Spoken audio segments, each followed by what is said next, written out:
बचाओ यात्रा का उद्देश्य क्या है, क्या संदेश देना चाहते हैं? देखिए, भिलाई शहर की जो बसाहट है उसको खत्म करने के लिए योजनाबद्ध तरीके से बीएसपी प्रबंधन नई नई स्कीम्स के द्वारा लोगों के घर खाली कराने और जो यहाँ पर व्यापार व्यवसाय चल रहा है उसको खत्म करने का काम कर रही है। इस सब को देखते हुए हम लोगों ने पिछले समय भिलाई सत्याग्रह आंदोलन किया था, जिसकी सफलता हमको मिली और जो सेक्टर 9 अस्पताल मैत्री बाग इसको प्राइवेट हाथों में जाने से भिलाई की जनता ने बचाया। उस समय बीएसपी प्रबंधन से जो बातें हुई थी, जो वादे उन्होंने किए थे, उसमें उन्होंने स्पष्ट किया था कि यहाँ के व्यापार को बचाए रखने के लिए रजिस्ट्री शुल्क जो ज्यादा अत्यधिक लिया जा रहा है उसको कम किया जाएगा और साथ ही साथ जो यहाँ पर रिटेंशन स्कीम से जुड़ा हुआ विषय है उसको भी समाधान किया जाएगा। उसको उन्होंने कहा था कि लाइसेंस में देंगे ताकि लोगों को राहत रहे और पैसे कम लगे। लेकिन पिछले 2.5-3 महीने में हमने ये देखा बीएसपी प्रबंधन ने जो बातें कही थी हमारे हाउस लीज से जुड़े हुए मामलों पर, रिटेंशन स्कीम से जुड़े हुए मामलों पर और जो व्यापारियों की रजिस्ट्री के मामले पर, उस पर कोई भी अभी तक कार्रवाई नहीं हुई। इसलिए आज ये पदयात्रा हम लोगों ने निकाल रहे हैं और बीएसपी प्रबंधन को, डबल इंजन की सरकार को सचेत करने का काम कर रहे हैं कि वो इस तरीके से ना करे। हम हमारे शहर की बसाहट को नहीं खत्म होने देंगे, हम भिलाई को प्राइवेट हाथों में नहीं जाने देंगे। हम यहाँ के मजदूरों को उचित जो उनका अधिकार बनता है वो पैसे दिलाएंगे, यहाँ के रहवासियों और यहाँ की बसाहट को जिंदा रखेंगे और उसके लिए हमको जो करना पड़े हम वो करेंगे।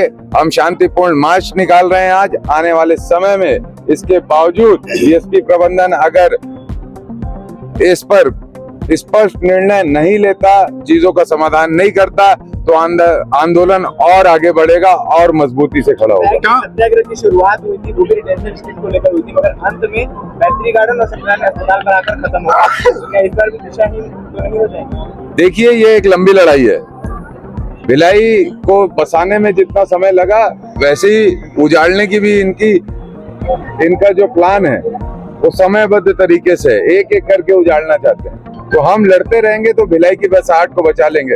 हम मैदान छोड़ देंगे तो वो हमको धीरे धीरे करके 1-2 साल में पूरी तरह से भिलाई से बाहर कर देंगे। इसलिए लड़ाई निरंतर रहना जरूरी है और किसी एक आंदोलन से परिणाम, मैं फिर से कहने वाला हूँ, किसी एक आंदोलन से या एक दिन से परिणाम नहीं आएगा। ये लंबी लड़ाई है और लंबे समय के तक के लिए हमको इसको लड़ना है, तब हम जीतेंगे। टाउनशिप की स्वच्छता या बैकलैंड सीवरेज समस्या से भी टाउनशिप के लोग परेशान हैं। देखिए, छत छीन रहे हैं और जो यहाँ पर रह रहे हैं उनके साथ भी अन्याय कर रहे हैं। जिन लोगों ने लीज पर मकान लिया है सेक्टर 6 में, उनके क्या हाल है आप देखिए, और जो लीजधारी हैं उनका क्या हाल है, उनके घर के आसपास का आप देखिए। ना सफाई हो रही है, ना साफ पानी आ रहा है और बहुत सारी समस्याएं टाउनशिप के अंदर है। इन सभी समस्याओं को लेकर निरंतर नगर निगम और यहाँ के स्टेट ऑफिस को हम लोग अपनी बात कहते रहते हैं और काम कराने का प्रयास करते रहते हैं। लेकिन आज जो मुख्य विषय है वो यहाँ की बसाहट बचाए रखने के लिए, यहाँ के रहवासियों को बचाए रखने के लिए है। यहाँ जो एक परिवार जैसा भिलाई का स्वरूप है उसको बचाए रखने के लिए। पदयात्रा थोड़ी छोटी रही है, इसलिए पूरी तरह से अभी आप लोग जोश से नहीं दिख रहे हो। जोश की कमी है क्या? सेक्टर 1 तक चलना है क्या? चलो, मुझे पता है आप लोग तैयार हैं, लेकिन आज केवल सांकेतिक ये हमारी पदयात्रा थी, इसलिए 25 मिलियन चौक तक हम लोग यहाँ पर पहुंचे। मैं चाहूंगा एक बार फिर से मेरे साथ दोनों हाथ उठाकर जयकारा लगाएंगे। बोलो भारत माता की, छत्तीसगढ़ मातारी की, वंदे वंदे वंदे। साथियों, हमारे बीच में हमारे बहुत ही आदरणीय नेता भैया अरुण मोरा जी, सम्मानित बड़े भाई नीरज पाल जी और आप सभी यहाँ उपस्थित कांग्रेस, ब्लॉक कांग्रेस, NSUI सेवा दल, महिला कांग्रेस, पार्षद, नगर निगम, हमारी माताएं बहनें, भिलाई के सभी वर्गों से आए हुए लोग, हाउस लीज संघर्ष समिति से जुड़े हुए लोग, रिटेंशन स्कीम से जुड़े हुए लोग, हमारे यूनियन के सभी नेतागण, मैं आपका स्वागत अभिनंदन करता हूं।